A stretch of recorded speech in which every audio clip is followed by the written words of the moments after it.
Байцгаана уу? Та бүхэндээ арьс арчилгааны мэргэжилтний өгсөн гоо сайхны зөвлөгөөг хүргэж байна. За үүнд нэгдүгüүрт нь орой бүр 1-2 минутын турш толгоогоо доош унжуулж бай гэжээ. Нас ахих тусам цусны эргэлт нь аяндаа удааширдаг тул нүүрэндээ цусны урсгалыг бий болгохын тулд орныхаа хажуу руу толгоогоо доош унжуул.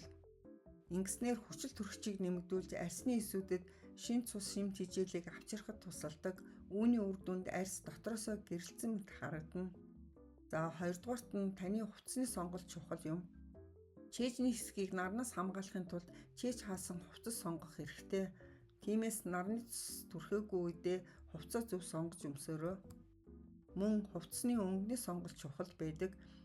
Мэдээж хэрэг өөр өнгө нь өөр арьсан тохирдог.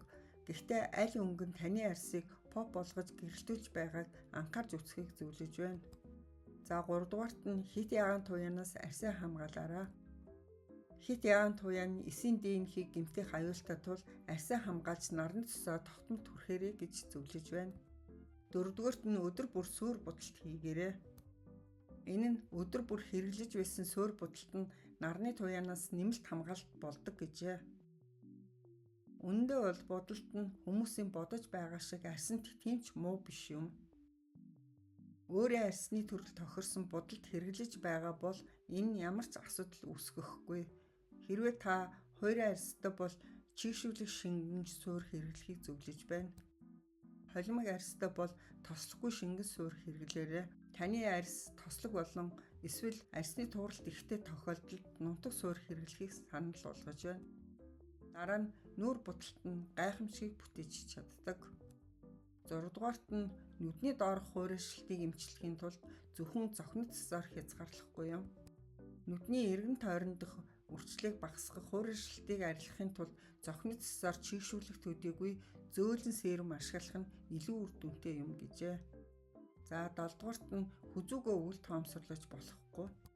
Ихэнх хүмүүс нүүрэндээ нарнаас хамгаалах тос түрхээд хүзүүгөө орхигдуулж алдаа гаргадаг байна. Нүүрэндээ нарны цусаа түрхээд дараа нь хүзүүний хажуу тал чихэндээ бүрэн түрхэх хэрэгтэй. 8 дугаарт нь арьсаа цэвэрлсэний дараа 60 секундын дотор чийгшүүлэх хэрэгтэй. Нүрээ угаасны дараа чийг ууршихаас өмнө 60 секундын дотор бүтээгдэхүүний түрхснээр арьс хуурайшихаас сэргийлж эрүүл гэрэлтсэн толгор арьстай болох боломжтой. За 9 дугаарт нь зөвхөн нарнаас биш дулааны нөлөөнөөс арьсаа хамгаалаарай. Ялангуяа зуны халуун өдөр гадаа гал тоогоо уурын өрөө дасгал хийх зэрэгт ажилтдаг болон тоогооч нар арьсаа хит халуунаас хамгаалах хэрэгтэй байна. Үүний тулд нарнаас хамгаалах тос түрхэх, нарнаас хамгаалах хувцас өмсөх, гадаа байх үедээ малгай өмсөх, мөн нарны шил зүүх, хүзүүний ард тал дээр хүүтэн жин тавих гэх зэргээр нарнаас хамгаалаарай. За 10 дугаарт нь уус уух, арьсаа давхар чийгшүүлэх хэрэгтэй. За усаа тогтмол уухын зэрэгцээ арьсны чийгшлийн төвшин нь арьсан түрхэх зүйлтэй илүү холбоотой байдаг. Арьсны чийгшлийг зохид түвшинд байлгахын тулд сайн найрлагатай чийгшүүлэгч тос, серум, тоник хэрэглээрэй. За дараа нь өдөр бүр арьсаа гуйжуулж болохгүй гэжээ. 12 дугаарт нь өөрийн дүр төрхийг өөрчлөх хэрэгтэй. Эмэгтэй хүний хувьд гадаа төрхөө хизээж өөрчлөхгүй байх шиг хөгсрөлт гэж байдаггүй гэж нэгэн зөвлөх хэлсэн удаатай. 13 дугаарт нь АМД-ийн бүтээгдэхүүн болох ретинолыг хэрэглэх. Ретинолыг тогтмол хэрэглэснээр хөгсрөлтийн шинж тэмдгийг багасгах гайхалтай үр нөлөөтэй юм байна. За эцэст нь өөрийгөө хүлээн зөвшөөрөх дасгал хийгээрэй. Анхаарал сонсон та бүхэндээ баярлалаа.